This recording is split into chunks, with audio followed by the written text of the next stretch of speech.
Fala galera, como vocês estão? Então, hoje eu vou contar pra vocês a história de uma mulher que foi muito além de uma personagem romântica ou uma figura polêmica.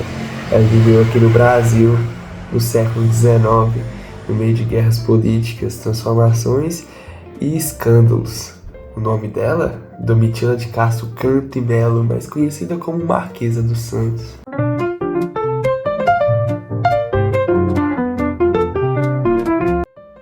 Domitila, nascida em 27 de dezembro de 1797, na cidade de São Paulo, veio de uma família muito rica e tradicional, ligada à elite paulista. Quando era jovem, casou-se com um oficial do exército, mas esse casamento foi muito marcado por agressões, humilhações, então ela acabou se separando, o que era algo quase impensável naquela época.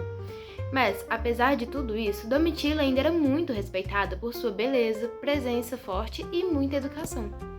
Na época que ela vivia, o Brasil estava passando por grandes mudanças, sendo uma delas em 1808, em que a família real portuguesa fugiu de Napoleão e veio se abrigar aqui no Brasil, que era sua colônia.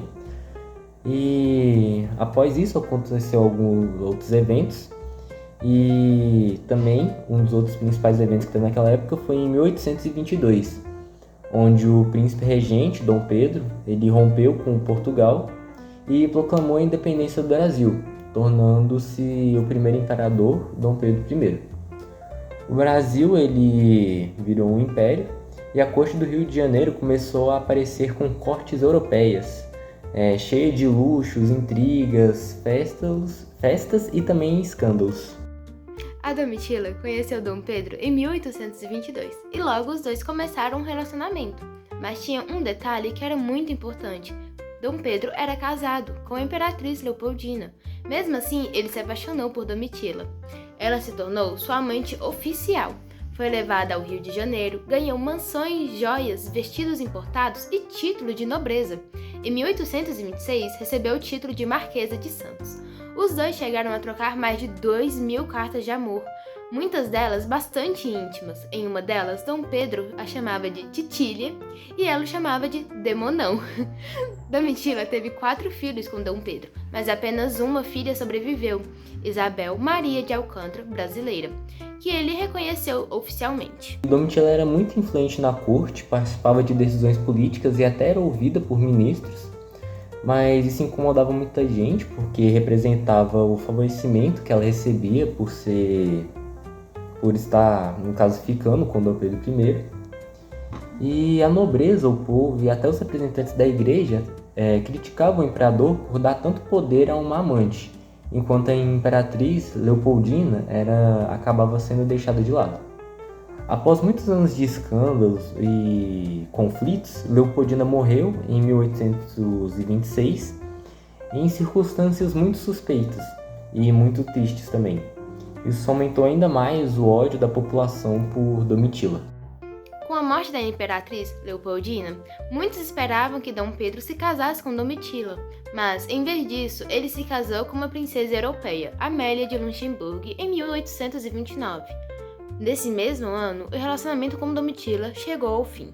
Ela foi enviada de volta para São Paulo, mas levou com ela riqueza, fama e escândalos. Após o fim do seu caso com Dom Pedro, Domitila retorna a Portugal e reconstrói sua vida.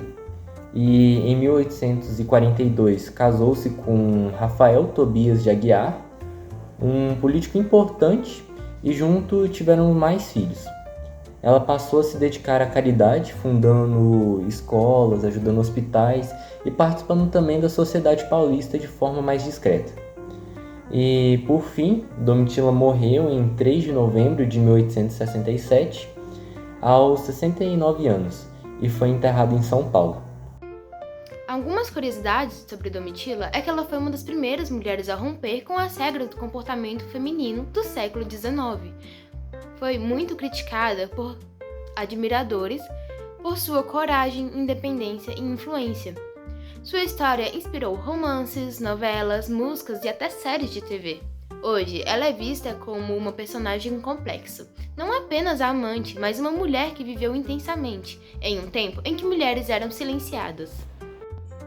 Então esse foi o vídeo. Se você gostou, deixa aquele seu like, comenta aqui o que você achou da história dela e se inscreva para mais vídeos sobre a história do Brasil.